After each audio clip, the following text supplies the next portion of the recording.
কৃষ্ণের পাশে মহিলাটার নাম কি? রাধা। আচ্ছা কি মনে করতেছেন এটা কৃষ্ণের বউ না? না, হ্যাঁ গার্লফ্রেন্ড। জিএফ, এই জিএফটা তো তবে একটু জাতো আছে, এটা জিএফ হচ্ছে খারাপ। এটা হলো পরকীয়া স্ত্রী তার মামি। নাউজুবিল্লাহ, বাড়িতে রাখি আসছে নাকি? এটা তার আপন মামি, তার মামার নাম আয়ন ঘোষ। কি ঘোষ? আচ্ছা আপনারা কি ইসকন চিনেন? ইসকন ঢাকাতে আছে না? ইসকন দেখবেন পিছনে টিকলি দেওয়া, গেরুয়া বর্ণের পোশাক পরা, হাতের মধ্যে একটা পট্টি বেছা, ভিতরে তসবিহ হবে। ইসকন, এই ইসকন হলো কৃষ্ণ ভক্ত। এখন কৃষ্ণ প্রেম করছে কার সাথে? মামি। তার মামার নাম ছিল আয়ন ঘোষ। কি ঘোষ? বুশ না ঘোষ। কি ঘোষ? আয়ন ঘোষ। দেখেন আয়ন ঘোষ ছিল হিজড়া। আয়ন ঘোষ কি ছিল? হিজড়া ছিলেন তো আপনারা? কিছু লোক আছে না, নারী উনা পুরুষ নাই যে ব্রিজের মধ্যে হাত তালিতে টাকা তুলে, চিনছেন তো?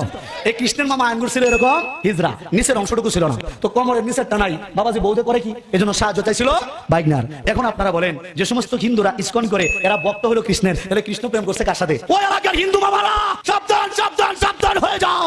যদি তোমার বাইক না ইসকন করে তোমার বউডারে সামলাও, নতুবা যে কোনো মুহূর্তে দেখবা তোমার বউকে নিয়ে বাইকে চলে গেছে। আমি তো হিন্দুদের ছোট জাত, নিচু জাত।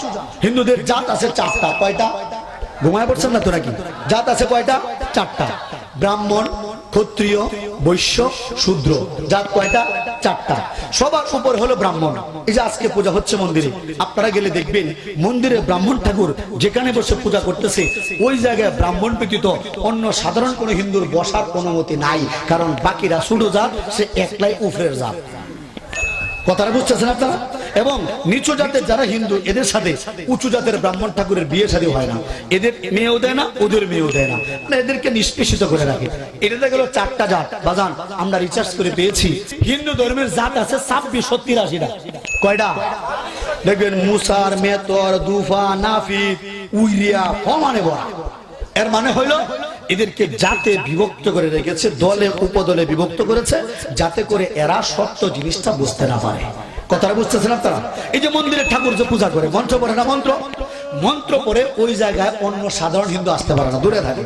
দূরে থেকে যখন মন্ত্রগুলা পড়ে, মন্ত্র যা মন চায় তাই পড়ে। বাদান যা মন চায় তাই পড়ে। এখানে হাফেজ সাহেব আছেন, কেউ হাফেজ সাহেব? হাফেজ সাহেব এই যে আমার মাদ্রাসা শিক্ষক আছে ভাই, হাফেজ সাহেব মাশাআল্লাহ। আচ্ছা আপনাদের এলাকায় মসজিদে খতম তারাবি হয় না?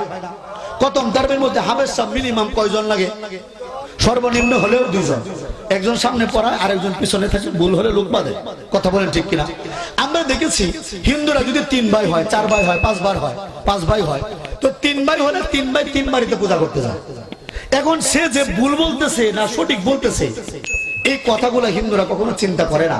আমরা বয়ান করার পরে অনেক শিক্ষিত হিন্দু যুবকেরা এগুলো শুনে মুসলমান হয়। এই জন্য এগুলো আমাদের বলার দরকার আছে না নাই?